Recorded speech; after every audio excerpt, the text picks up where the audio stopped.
All right, let's get into it. We're about to unpack one of the greatest stories on Earth, and I mean that literally. It's the epic journey of how simple water-dwelling organisms turned into the huge, complex forests that cover our planet. This is a story of conquest, a 470 million year adventure where plants solved one incredible problem after another to move from the water and take over the land. So how'd they pull it off? Well, it wasn't just one thing. It was four massive, revolutionary leaps. Four game-changing adaptations that built on top of each other. So what we're going to do is break down each of these four giant steps, chapter by chapter, and by the end, you'll see exactly how this incredible journey happened. Every great story has a beginning, right? And ours starts where pretty much all life began, in the water. Long before there were trees or ferns or even moss, there was algae. This is our ground zero, the baseline from which all other plants would eventually spring. Now, when you look at algae, you're looking at the basic blueprint. They're autotrophic, which just means they make their own food using photosynthesis like all plants, but their body plan, it's incredibly simple. It's a thing called a thallus, and we really need to get this concept. Life in the water is kind of easy mode. The water holds you up, it bathes you in nutrients. You don't really need a lot of complicated parts. So, what exactly is a thallus? Think of it like a plant's body before it bothered to get organized. There are no specialized parts. No real roots for sucking up water, no stem to hold it up, and no complex leaves to catch the sunlight. It's just a simple, undifferentiated body. This works perfectly when you're just floating around, but it's a huge problem if you ever want to leave the water. And that brings us to Chapter 2, and our first giant leap, the move onto land. And wow, what a hostile new world this was. Suddenly, you've got to deal with gravity, you're at risk of drying out all the time, and you need a whole new way to find a mate. The first pioneers to take on this challenge were the bryophytes. You know them as the mosses you see on rocks and trees. And this phrase is just the perfect way to describe them. They're called the amphibians of the plant kingdom for a really good reason. Think about it. A frog can live on land, but it absolutely has to go back to the water to lay its eggs. Well, bryophytes are the same. They made it onto land, but they are still completely tied to water for reproduction. They just haven't been able to cut that cord to their aquatic past just yet. So this dependence on water is the key takeaway here. You'll see they have rhizoids instead of true roots, and that's a huge difference. Rhizoids are basically just simple little anchors for gripping onto a surface. They can't absorb water and nutrients from deep in the soil like a true root can. And most importantly, they still use spores and need at least a thin film of water for fertilization to even happen. They've taken a brave first step for sure, but they can't stray too far from the water's edge. Okay, let's move on to our next chapter, because this is where the real race began.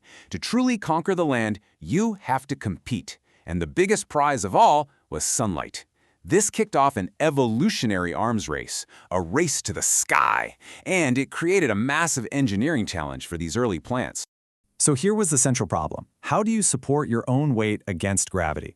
And maybe even more critically, how do you get water from the ground all the way up to your highest leaves, especially when you're not living in a puddle anymore? That simple thallus body just wasn't going to cut it. A brand new innovation was needed. And here it is, the game-changing solution, vascular tissue. This was, and I'm not exaggerating, the invention of internal plumbing for plants. You have xylem, which acts like straws to pull water up from the roots, and phloem, which moves food around the plant. This one innovation changed everything. It allowed plants to defy gravity, to grow tall, and to become incredibly complex. And I mean tall. The first vascular plants created Earth's very first forests, with some ancient ferns growing as tall as modern trees. This is the world of the pteridophytes, which you probably know as ferns. Because they have vascular tissue, they're the first plants with true roots, stems, and leaves. They solved the height problem. Now, notice their dominant phase is the sporophyte. That just means the main visible plant we see, the fern itself, is the part that produces spores. This is a huge shift from the mosses. But, and this is a big but, look closely. They still reproduce using spores. They've built the skyscraper, but they're still using that old, water-dependent way of making the next generation. And that brings us to the fourth and final leap for today, a complete revolution in reproduction. The challenge was clear. How do you finally, once and for all, sever that tie to water? And how do you give your offspring the absolute best shot at survival in a harsh, dry world? The answer was the seed. And it's so much more than just an upgrade, it's a whole new piece of technology. A spore is basically a single, vulnerable cell with no food reserves. It's a lottery ticket, plain and simple. But a seed is a survival package. It has a tiny little plant embryo inside, its own packed lunch of stored food, and a tough protective coat. This just dramatically increases the odds of survival. It was an absolute game changer for colonizing land. The pioneers of this seed technology were the gymnosperms, and their name kind of gives away a key feature. It literally means naked seeds. And that's just because the seeds aren't protected inside of a fruit. Instead, they just sit out in the open, exposed on structures like the scales of a pine cone. So the gymnosperms, things like pine trees and cycads, they basically have the complete toolkit for life on land. They have the vascular tissue for height, a fully differentiated body, and, just like the ferns, their dominant phase is the sporophyte, that big tree you see.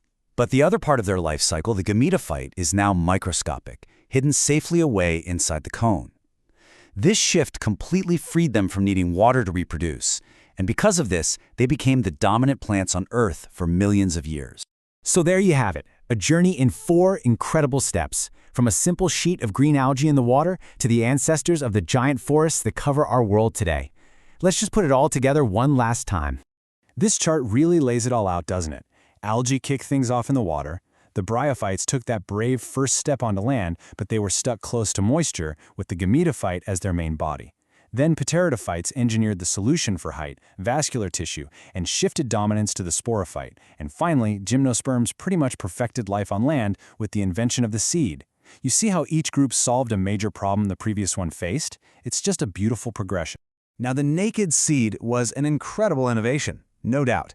It allowed plants to finally dominate the land. But you know what? Evolution never stops. How could you improve on this design? How could you protect that seed even better and maybe find a clever way to get it to travel even farther? What was the next great leap for plant life? Well, that's a story for another time.